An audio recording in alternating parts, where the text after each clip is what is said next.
네, 신흥국 금융시장의 불안에다가 미국 증시까지 급락을 한 상황입니다. 이제 설 연휴를 앞두고 있는 우리나라 입장에서도 대응 전략 상당히 고민스럽지 않을 수가 없는데요.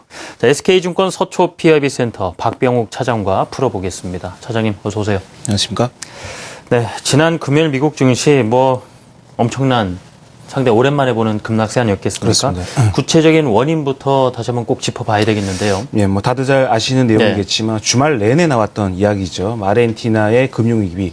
이러한 내용들이 아무래도 증시를 억누르는 데 주요한 역할을 했다라고 이제 보시면 될 것 같은데요. 근데 중요한 것은 아르헨티나가 이런 어떤 이야기가 나왔다는 것은 사실상 어제 오는 이야기가 아니었거든요. 근데 계속적으로 그런 어떤 금융 불안에 관련된 이야기가 나왔는데 금융당국에서 달러를 이제 계속적으로 풀어가면서 조금씩 좀 이제 막아놓는 그런 흐름이 좀 나오다가 요번에 왜 이렇게 갑자기 또 이제 페소 가치가 급락을 하면서 이 일이 불거졌냐 하면은 아무래도 금융당국이 외환시장 어떤 개입을 포기했다. 그러니까 달러를 사지도 풀지도 않겠다라는 어떤 그런 공식적으로 발표한 바 있습니다. 물론 지금은 번복을 했지만 그런 내용에 의해서 이제 페소화 가치가 이제 급락을 했다라고 이제 보시면 될 것 같고요.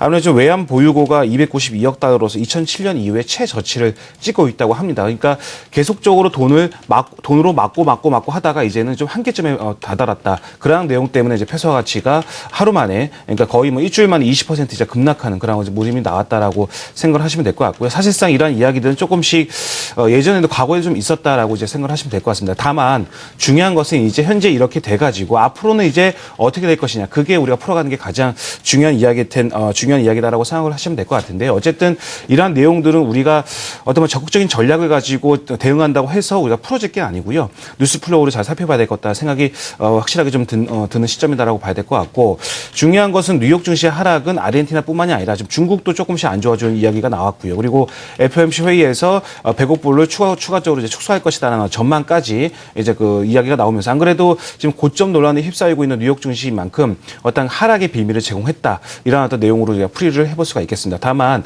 한 가지 우리가 좀 중요하게 생각을 해봐야 될 것은 일단 이런 이야기들은 일단은 제가 봤을 때는 좀 단기적으로 좀 생각할 수 있는 부분이 좀 있지 않을까라는 좀 생각을 하시면서 좀 이 그림을 좀 그려봐야 되겠다는 좀 말씀드리도록 하겠는데요. 예. 그림 한번 또 보시면서 부연 설명 잠깐 하도록 하시죠.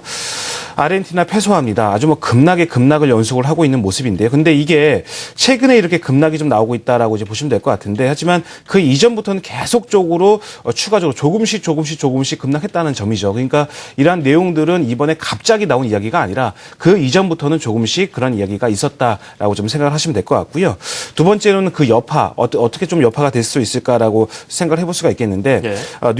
멕시코의 뉴 페소와 브라질의 헤알, 터키의 리라, 남아프리카의 랜드화 그러니까 올라가면 올라갈수록 가치가 떨어진다는 소리겠는데 이러한 어떤 다른 나라 증시에도 영향을 끼치고 있다라는 점들 우리가 좀 주목을 해봐야겠다는 생각이 듭니다. 그래서 다만 중요한 것은 우리가 지금은 어떻게 해야 할 어떤 대응의 어떻게 우리가 좀 이걸 적극적으로 대응한다고 해서 풀어나갈 수 있는 그런 영역은 아닌 것 같고요. 이런 어떤 내용들 좀 보시면서 일단은 그런 좀 이 흐름을 보시면서 뉴스 플로우로 좀 살펴볼 필요가 있지 않을까. 그런 어떤 영역으로 우리가 좀 해석을 해야 되지 않을까라는 생각입니다. 자, 이런 현상들이 단박에 해소되기는 현재로서는 어렵지 않겠습니까? 이번 주에 글로벌 증시 전반적인 전망을 해봐야 될 텐데 투자자들이 어디에 좀 초점을 맞춰서 지켜보면 좋을까요? 제가 봤을 때 이제 네 가지 정도로 이제 요약을 해볼 수가 있겠는데요. 첫 번째는 일단 이런 아르헨티나 저 멀리 있는 남미 국가입니다. 그래서 브라질이라든지 멕시코라든지 영향은 좀 있겠지만 아시아에도 영향이 있을까라는 어떤 생각을 좀 해볼 수가 있겠는데 그렇기 때문에 아시아의 통화 가치 지금 인도네시아의 루피아라든지 인도 그리고 대만이라든지 싱가포르 이러다 나라들의 통화 가치의 움직임도 우리가 좀 예의주시해야 될 것 같고요. 그에 따라서 외국인의 어떤 그 매매 동향 그러니까 외국인이 자금이 이탈이 되는지 여부 이게 가장 중요하지 않을까 이게 첫 번째로 꼽아봐야 될 것 같고요. 예. 두 번째로는 28일부터 29일 날 FOMC 회의입니다. 근데 이 회의가 아무래도 100억 불을 추가적으로 축소할 것이다라는 전망이 좀 우세하고 있는데 우리나라 입장에서 본다면은 지금 설 연휴가 접어들고 있는 목요일 날 아침에 발표가 되거든요. 그래서 사실상 이러한 내용들은 우리나라 지금 월화수 어떤 미리 좀 반영이 되지 않을까라는 생각이 들고요. 그리고 세 번째로는 일본의 엔화 가치가 다시 이제 엔저로 가다가 지금 다시금 또 엔고로 좀 가고 있는 흐름이 좀 나오고 있거든요. 달러당 지금 102엔대까지 떨어지고 있는 모습입니다. 그래서 이러한 내용도 추가적으로 또 엔고가 다시 좀 갈 수 있을런지 우리 입장에서 굉장히 중요할 수 있는 부분이 있겠죠. 그리고 마지막으로는 미국의 주요 기업인데 애플과 암젠 등과 같은 주요 기술들이 이번 이번 주 수요일 날, 그러니까 아침에 이제 그 결과를 알 수 있는 부분이 있거든요. 네. 그래서 그러한 내용들도 이번 주 어떤 증시의 변수로서 작용될 수 있는 부분이 있다라는 생각이 듭니다. 다만 우리나라는 지금 목금은 휴장이고요. 월화수만 열리거든요. 그렇기 때문에 일주일을 3일 동안 다 압축할 수 있는 부분이 있기 때문에 쉽지 않다라는 좀 생각이 듭니다. 그림 한번 잠깐 보도록 하겠는데 네. 지금 외국인의 자금 이탈의 어떤 그 척도를 알아볼 수 있는 MSI 지수, 우리나라 MSI 한국 지수도 물론 있겠지만 지금 보신다면 싱가포르 지수, 홍콩 지수, 대만 지수도 대부분 다 우리나라와 마찬가지로 급락이 나오고 있는 모습이거든요. 그럼 외국인의 자금 이탈이 좀 빠르게 나오고 있다라는 점들을 우리가 이해할 수 있는 부분이 있는데 이러한 점들이 이번 주에도 가속화가 된다면 제가 봤을 때 쉽지 않을 것이다라는 생각이 들고요. 그리고 두 번째로는 엔화 보도록 하겠는데 엔화가 지금 102.29엔대까지 떨어지고 있는 모습이거든요. 완연하게 지금 이탈이 되고 있는 모습이기 때문에 이러한 점들도 지금 엔화 엔저 때문에 우리가 좀 울고 있는 종목들이 꽤 많았었거든요. 그래서 이것들도 아무래도 이번 주에 큰 변수로서 작용될 수 있는 부분이 있다라는 점, 이 네 가지로 한번 요약을 해보도록 하겠습니다. 자, 민족 최대 명절인데요. 이 설 연휴를 마음 편하게 보내셔야 될 텐데 지금 분위기상 참 연휴가 부담스러운 상황입니다. 대응 전략을 확실히 어느 정도 챙겨가야만 월, 화, 수 어느 정도 마음의 준비도 하고 하나씩 풀어나가야 될 텐데 말이죠. 그렇습니다. 그래서 우리나라는 이제 앞서 말씀드린 대로 일주일에 반영될 걸 3일로 다 이제 반영을 다 시켜야 되는 거거든요. 그렇기 때문에 쉽지가 않습니다. 일단 팩트만 먼저 말씀을 드리자면 지난주 금요일 날 마감했던 야간 선물은 2.7포인트 하락을 했습니다. 그러니까 1%가 넘게 빠졌다는 소리겠죠. 그리고 MSCI 한국 지수는 2.88% 급락이 나왔습니다.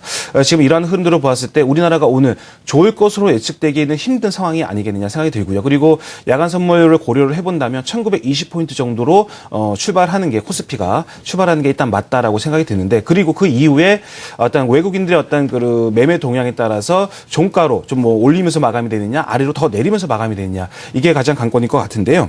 제가 봤을 때는 일단 앞서 이제 말씀드렸듯이 FMC 회의의 결과가 목요일 아침에 발표가 되기 때문에 우리나라는 미리 다 반영이 될 겁니다. 그렇기 때문에 아직 나오지 않은 거 그러니까 주식시장에서는 가장 나쁜 것이 바로 이제 불확실성 아니겠습니까? 선반영됐다, 뭐 미리 반영됐다 이런 부분은 사실상 되게 어려운 것이기 때문에 제가 봤을 때는 좀 이번 주 쉽지 않을 것이다 생각이 들고요.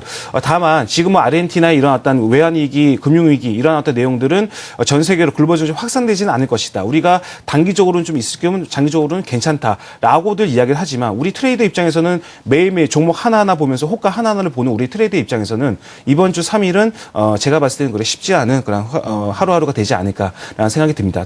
그렇기 때문에 지금까지 계속적으로 고수해왔던 대형주보다는 중소형주 위주의 짧은 단기 매매가 유효할 것이고요. 네. 그리고 그것도 쉽지 않다면은 제가 봤을 때는 관방 전략이 더 좋지 않을까라는 생각이 듭니다. 지금 딱 잘라 말씀을 드리자면 5% 오를 종목이 있다면 그것은 만약에 10% 정도의 오를 종목이 여력이 있는 종목이라면 5%밖에 못 오를 것이고요. 그리고 5% 빠질 종목이라면 10%가 빠질 그런 시장이 그만큼 좀 불안한 시장이 좀 나올 수 있는 부분이 있기 때문에 제가 봤을 때는 오히려 관방 전략을 좀 보시면서 뭐 설 연휴 그 이전에 또 많이 팔자라는 어떤 의식들도 좀 있기 때문에 그러한 점들을 여러 가지 점들을 고려를 해봤을 때 이번 주는 제가 봤을 때 적극적인 어떤 마인드로 매수 전략보다는 일단 관망 그리고 또는 수익이 난 종목이라면 좀 매도 전략으로 좀 가는 쪽이 보다 더 현명한 방법이 아닐까. 그리고 나서 FOMC 결과가 다 나오고요. 설 연휴 때 다 나옵니다. 그리고 웬만한 어떤 그런 통화 가치 이런 것들 좀 진정이 되려면 이번 주 내에 진정이 될 수 있겠죠. 그래서 다음 주 월요일 2월 첫 월요일부터는 좀 더 다른 전략으로 좀 짜보는 것이 어떨까라는 좀 말씀으로 들어보도록 하겠습니다. 네. 자, 지금까지 SK증권 서초 PIB센터 박병욱 차장과 함께 국내 증시 대응 전략까지 살펴봤습니다. 차장님 잘 들었습니다. 네. 감사합니다. 수고하셨습니다.